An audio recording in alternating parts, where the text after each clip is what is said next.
Today we're going to be having a look at the Dell S3220DGF Gaming Monitor. It's a 32-inch curved screen monitor, and we're going to be looking at how it works with the PlayStation 5. Now, you might be aware that the PlayStation 5 will only output resolution in either 4K or 1080p, and the vast majority of gaming monitors available on the market are 1440p monitors because they're designed to be able to be used with a PC, which is something that I would like to be doing in the future. So why have we bought this monitor for use with the PlayStation 5? Well, it has a high refresh rate. So if you want a 4K monitor, most of the 4K monitors available will have a 60 Hz refresh rate, and this means that you'll be limited to playing games at 60 frames per second. Now, the PS5 will play games up to certain games up to 120 frames per second, and to do that, you need a monitor with a high refresh rate. Now, the PS5 will output 4K and 120 frames per second. Whether or not that's true 4K or not is another debate to be had at a later time.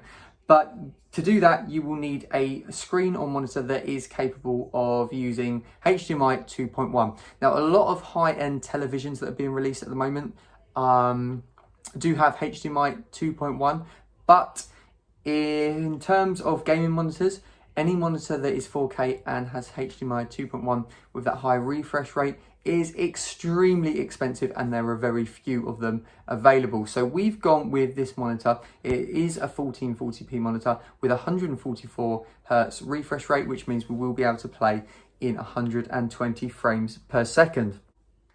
So like I said earlier, the PlayStation 5 doesn't output in 1440p, but it will accept a 4K signal and effectively downscale that to 1440p. So what you get is a 1440p image. Now, not all 1440p monitors will do this, so you need to do a bit of research and work out which ones do, which ones don't.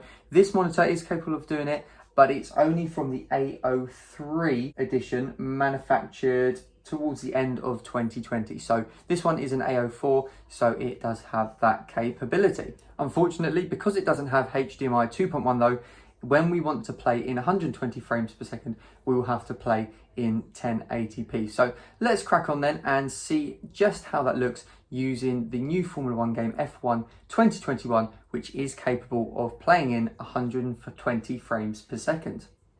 So first of all, playing in 1440p at 60 frames per second, I have to say the resolution looks absolutely fine. I don't think I notice any difference really in comparison to using my 55-inch Samsung 4K TV when playing at 60 frames per second.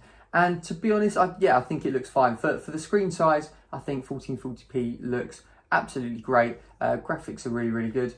And yeah, I don't think there's any real criticisms I can make with the quality at this point. So to get the game to run in 120 frames per second, you need to go into settings and select the performance mode rather than the graphics mode in game. So in comparison to playing in 1440p, you do notice the drop in resolution. It's just not quite as crisp, and the graphic quality is also reduced, which is kind of separate from the resolution. And I think the PS5 is doing this in order to play in 120 frames per second. I think that if you were playing in 4K and 120 frames per second with a compatible screen, I think you'd still notice quite a significant reduction in graphics playing in performance mode. However, the smoothness of playing in 120 frames per second is fantastic. Like, personally, I would always choose to play a game like this with that 120 frames per second, because when you're turning through a corner,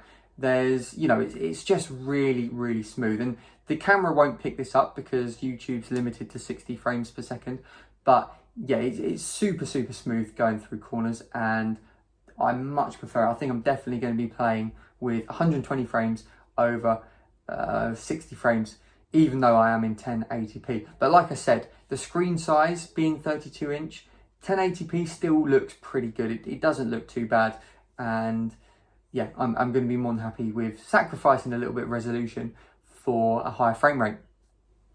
So now we're going to have a quick look at how the screen looks with other games. So we're going to have a look at Assassin's Creed Valhalla, playing once again in the downscaled version of 4K, so it is in 1440p, and I mean the resolution looks fantastic.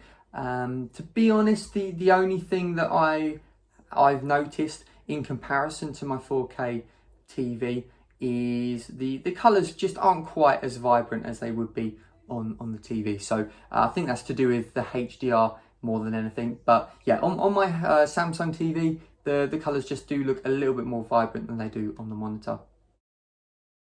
So to sum up then, this is a great gaming monitor if you're looking to play performance type games on the PlayStation 5 and want to be able to make use of 120 frames per second with the games that allow it.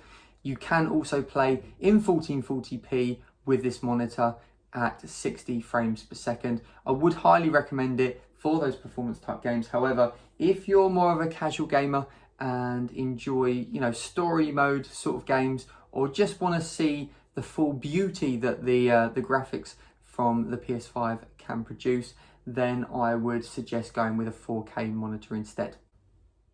Thanks for watching, guys. If you've got any questions, please do post them in the comments below and I'll do my best to answer. And if you've enjoyed the video, feel free to like and consider subscribing if you haven't already.